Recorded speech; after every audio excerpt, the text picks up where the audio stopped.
Bismillahirrahmanirrahim. Alhamdulillahi Rabbil Alameen. Wassalatu wassalamu ala ashrafil anbiya wal mursaleen.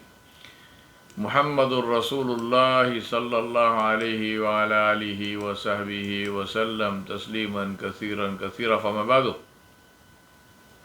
My brothers and sisters, we come to we talked about the masjid. As I said, Rasulullah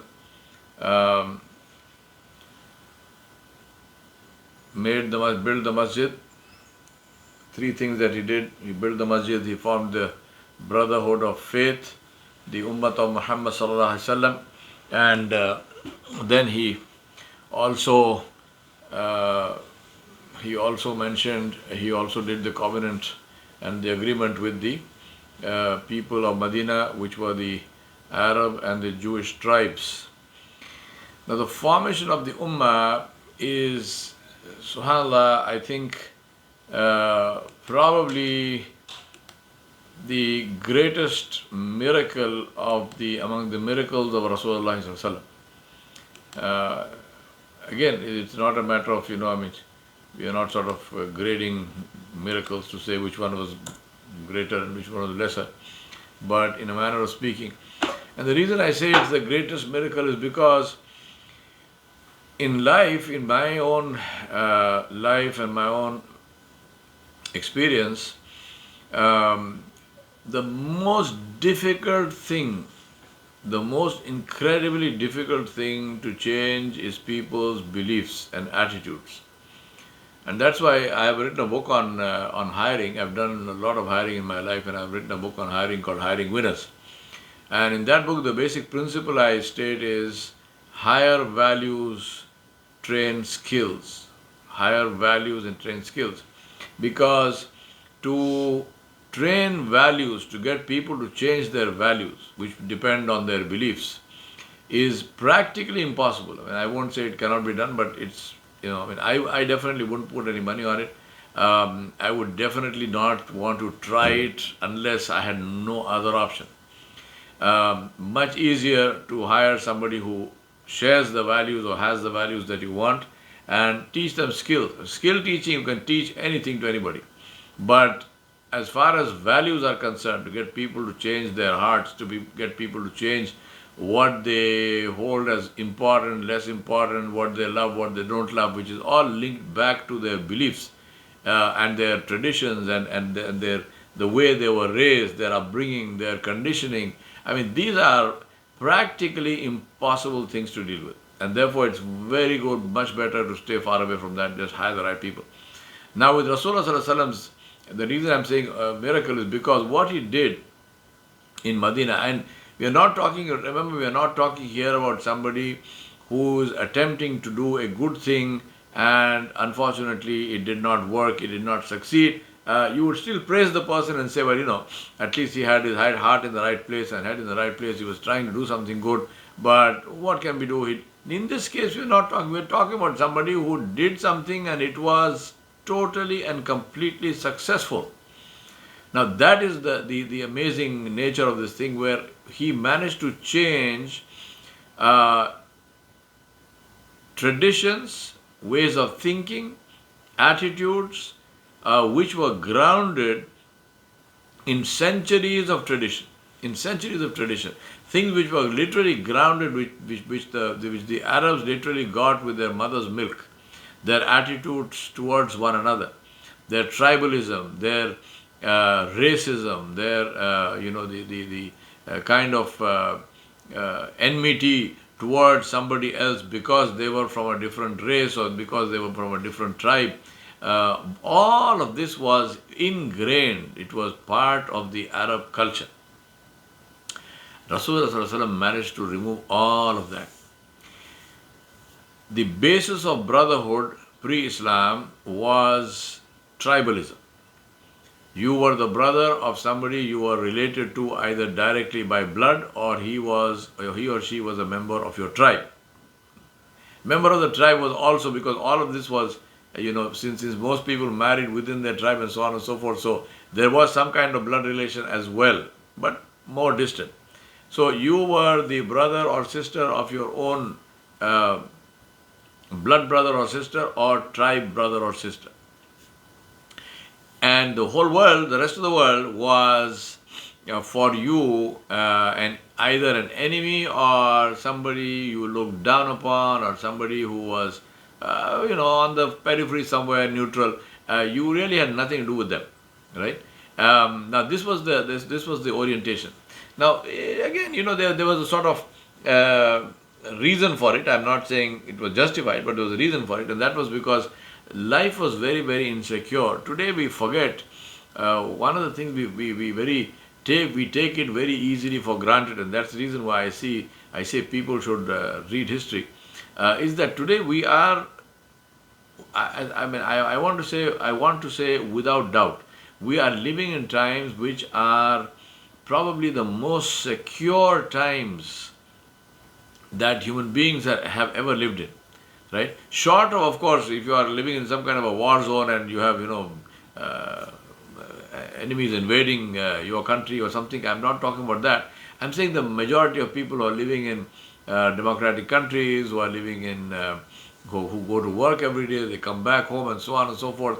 They live in normal societies and whatnot, despite the fact that there will be some crime and this and that. But you're not living in fear of your life. You're not living in the fear that another tribe will raid you and kill you and capture your women and children and take away your property and things like this. You're not living in that kind of a fear. So the kind of secure feeling of sleeping in peace, waking up in peace, not wondering. I mean, which husband or wife, when the spouse goes out to work or for some reason, or to go to the market, which spouse is wondering, is my spouse going to come back, or maybe she's going to be kidnapped and taken away, or he's going to be killed or something. This is a live possibility. I mean, who's doing that? Very this is something which is a rarity. But there were times when, and including the times of Prophet of Rasulullah, where this was the reality. This was not a rarity. You were secure if you were supported by your tribe. If you did not have the support of your tribe, then it was open season on you. When anybody could do anything to you. And that is why this tribal loyalty was also a safety feature. It was a feature where if you were disloyal to your tribe, then the tribe took away their protection from you, and you would be literally you wouldn't last, you wouldn't live for too long after that. That is why in the Sirah we constantly hear this term, so and so gave protection to so and so, right? So and so gave protection. They announced and said, he is under my protection. It happened to Rasulullah also several times, where people gave him protection. Abu Talib gave him protection. Other people gave him protection. What is this protection? This protection is exactly that. The person is saying that if the person says, I give you protection, it means that me and my entire tribe is now going to protect this person, and if you do anything to that person, then you have harmed us, and you have to now deal with me and my whole tribe. Obviously, that was not something that people wanted to do. And that is the reason why also in Islam it says, Salaam alaikum, it's a peace be upon you. This is literally you are giving protection to that person and saying, I am protecting you from all harm. Right? Allah is the one who protects. But you are saying that I am giving you my protection. Assalamu alaikum. That is why the rule for salam in Islam is that if you are saying, for example, if you are sitting in a gathering and a person enters and says Salam alaikum, it is sufficient for one person in that gathering to say Wa alaikum assalam, that peace be upon you also, which means that one person who said Wa alaikum assalam has given protection to that person on behalf of everyone in that gathering. It is not necessary for everyone in that gathering to say Wa alaikum assalam, because that one person's statement is taken as a statement for that person himself, as well as a statement on behalf of that entire gathering. So this issue of protection. Now, that's why tribalism was so strong. Now, what did Rasulullah do? He changed the basis of brotherhood. So the basis of brotherhood was blood relations, or it was tribal affinity and tribal affiliations.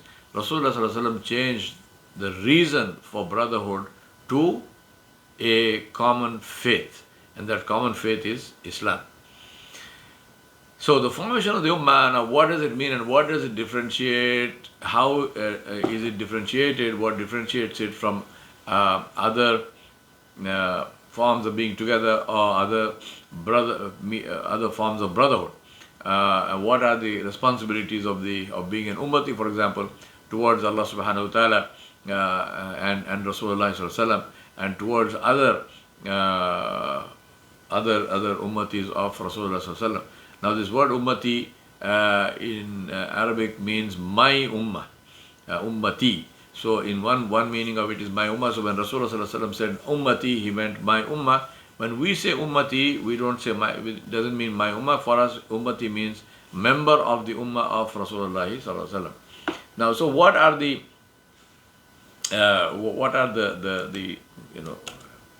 roles and what they must do and so on. We start with the word of Allah subhanahu wa ta'ala. In Surah Al-Imran, Allah subhanahu wa ta'ala said, "A'udhu billahi minash shaitanir rajim.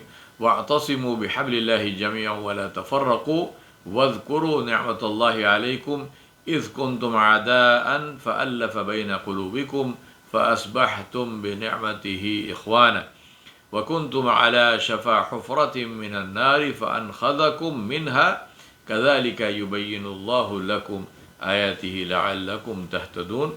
Allah subhanahu wa ta'ala said, "And hold fast all of you together to the rope of Allah subhanahu wa ta'ala, that is the Quran, and do not be divided among yourselves." Allah said, do not form sects and don't form divisions and don't have this groupism and so on among yourself. And remember Allah subhanahu wa ta'ala's favor on you, for you are enemies to one another, but He, Jalla Jalaluhu, the glorious and the magnificent, joined your hearts together so that by His grace you became brethren, you became brothers in Islam, and you were on the brink of the fire, of a pit of fire, and He, Jalla Jalaluhu, saved you from it. Thus Allah subhanahu wa ta'ala makes His ayat clear. He makes His ayat clear to you, that you may be rightly guided. Now this ayah is very clear. Allah subhanahu wa ta'ala is telling us two things. One, Allah is saying that we were on the pit of a fire, meaning we were racist, we were fighting with each other and so on and so forth, and this would have ended up with us landing in Jahannam. Allah saved us from this by putting love for one another in our hearts. So this gives us a clear indication of how important loving one another for the sake of Allah, how important that is. Number one. Number two, Allah subhanahu wa ta'ala said, hold fast to the rope of Allah subhanahu wa ta'ala.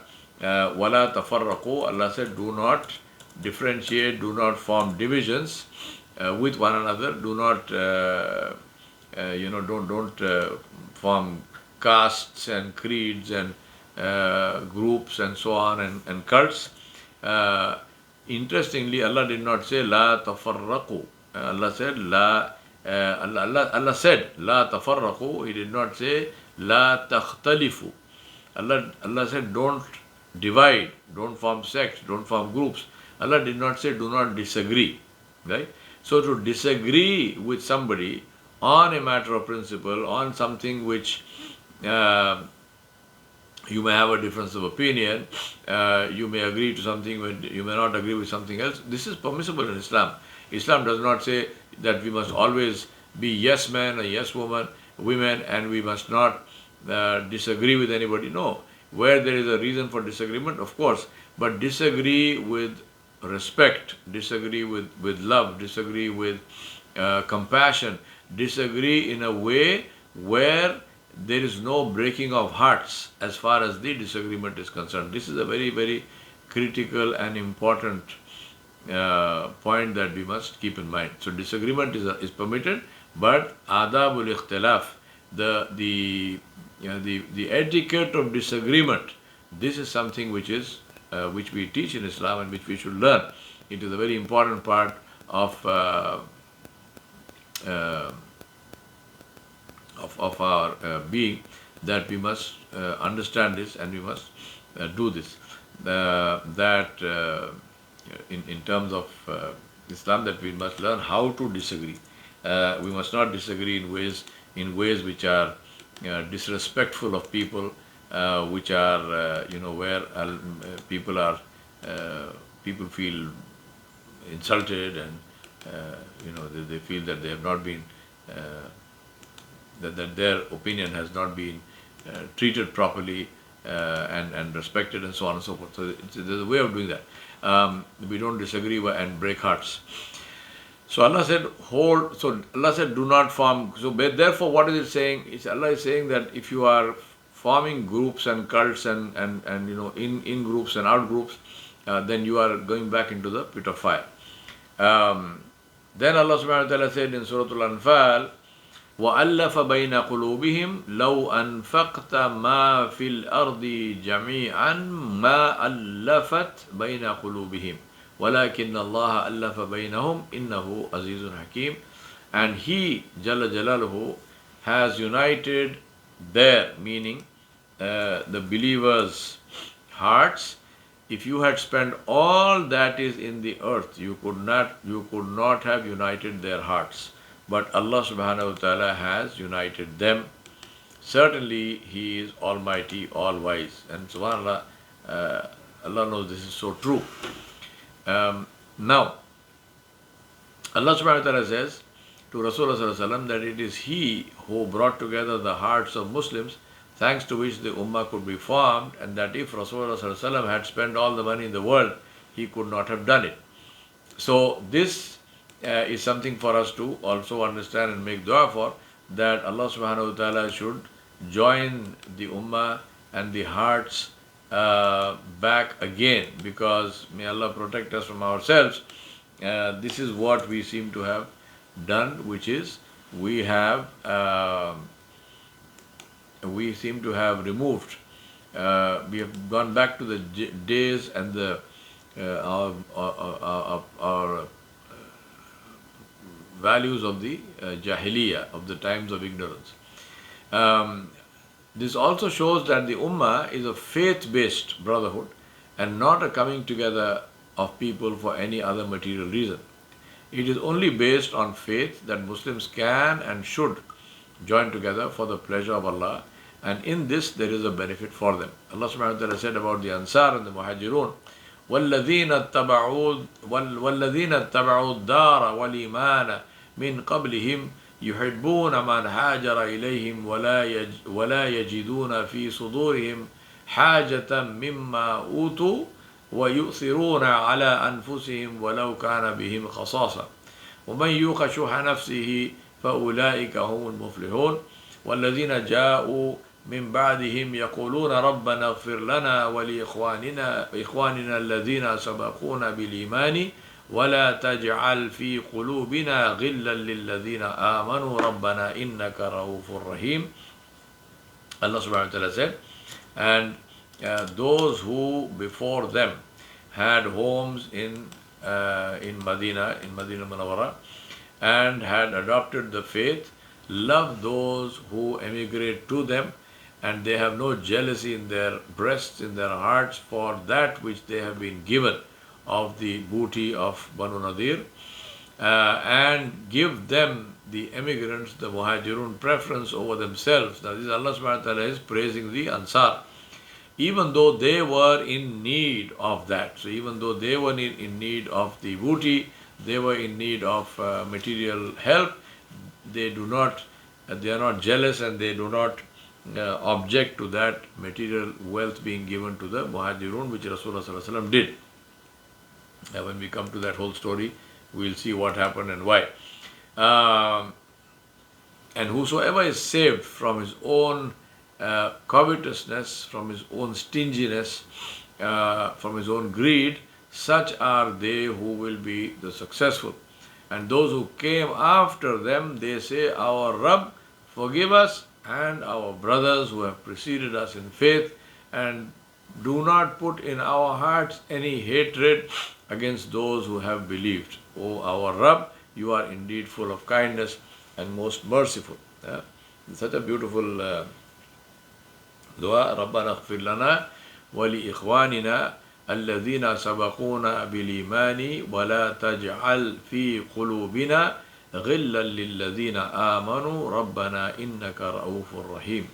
I mean, we ask Allah subhanahu wa ta'ala this for all of us. Initially, this brotherhood was like blood brotherhood, which means that they even gave a share in inheritance to them. So if one of the brothers died, the other one would get a share in the inheritance of that of the brother who passed away. Later on, Allah subhanahu wa ta'ala changed that, and He said inheritance is only on the basis of blood. It's not on the basis of this brotherhood, but the brotherhood and its love and so on and so forth continues. Now, see the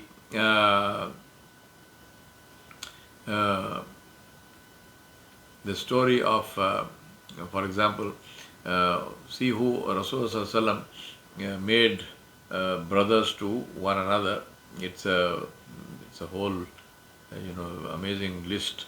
But before we go to the list, two of the most famous of the stories of this kind. One was the story of Sa'ad bin Rabi'a radiallahu anhu and Abdurrahman ibn Auf radiallahu anhu. Rasulullah formed a brotherhood between these two. Right? He said that Abdurrahman ibn Auf radiallahu anhu was the Muhajir, and Sa'ad bin Rabi'a radiallahu anhu was the Ansari, and Rasulullah formed this brotherhood between the two.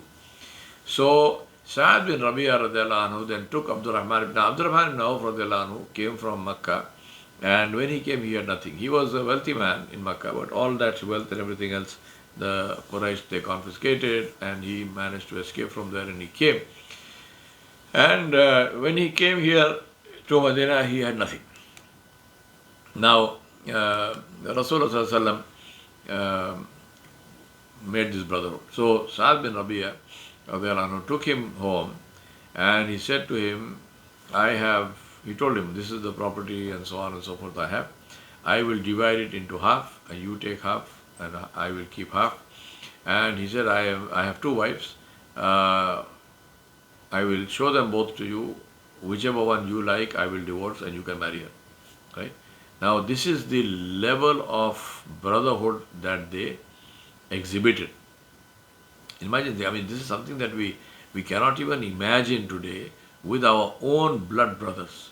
Think about this. Which brother do you know who is going to say to his own brother, saying that, look, here is my property, half of it is yours, take half of it.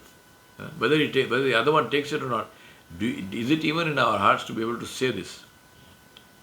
May Allah protect us from ourselves. This shows how the Sahaba, for them, how the Akhirah was so real. Right? Now he's saying this not because he wants to lose his wealth. He's saying this because he knows that if he gives half his wealth to his brother, Allah will give him, in keeping with Allah's glory and majesty in Jannah. And that Jannah is so real to him that he does not see this as losing his wealth. He sees this as an amazing investment opportunity. Why don't I give it? Let me give it, let him take it. Today we try to keep it back. And if somebody suggests it, you say, no, why does he need it? Now, why do you need it? Really, I think this is something which is so incredible that we have to really think about this.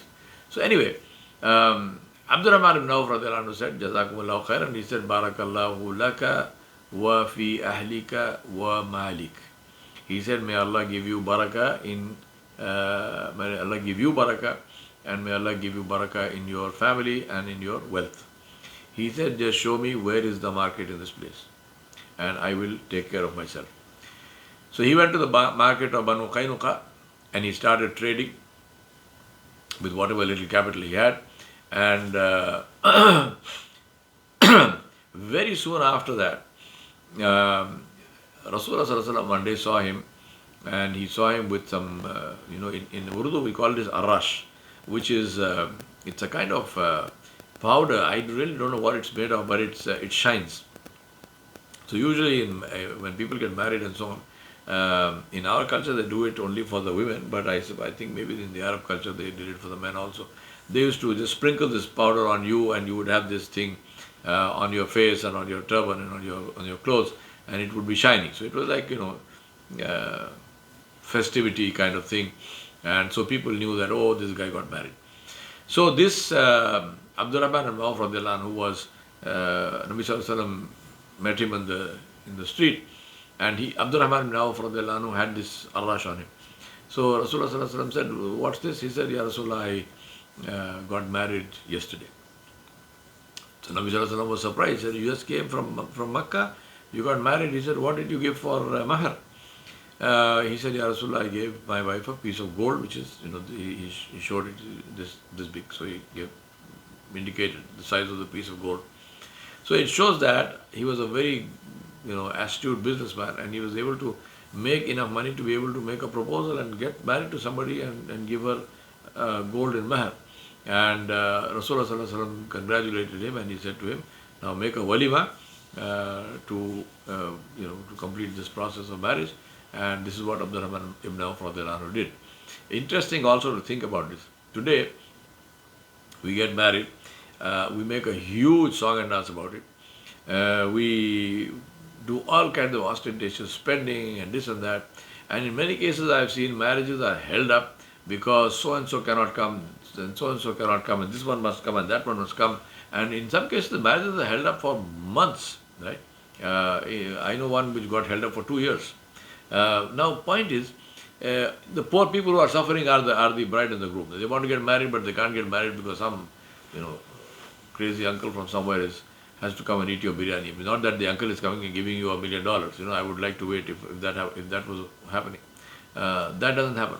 But we have this all. So we make this marriage into a very complicated process, and that is why we have created a society in which sinning is easy. And doing something legally is tough. Committing zina is easy. Having a girlfriend is easy, but getting married is so tough, so difficult. So this is we should make istighfar and tawbah and make it easy. Marriage is an easy process in Islam. It's not a difficult process. It's not an expensive process. Rasulullah Sallallahu Alaihi Wasallam said the best marriage is the one which is done the most economically. So in this case, just think about this. Abdurrahman ibn Auf radiallahu anhu gets married. Rasulullah Sallallahu Alaihi Wasallam is in the same place in Medina, which is a little village. He did not invite the Prophet Sallallahu Alaihi Wasallam. He did not tell the Prophet Sallallahu Alaihi Wasallam that he was getting married. He got married. Rasulullah Sallallahu Alaihi Wasallam learnt about it accidentally. If supposing Rasulullah Sallallahu Alaihi Wasallam had not met him in the street, he probably wouldn't have known. Until maybe a couple of days later, whenever he met him. It does not show that he is disrespectful or something. It's just that this was a normal, common thing. I don't have to tell Rasulullah Sallallahu Alaihi Wasallam about every little thing which I am doing. He said, this is something which is normal. Alhamdulillah, I am doing something which is legal, haram, halal. I do it. I don't need to make a big fuss about this. It's very, very important for us to understand this. And then he said, of course, make the walima. So and that's what he did. Now, again, walima does not mean that you have this huge, spread and this huge feeding of the well-fed, feeding of those who don't need food.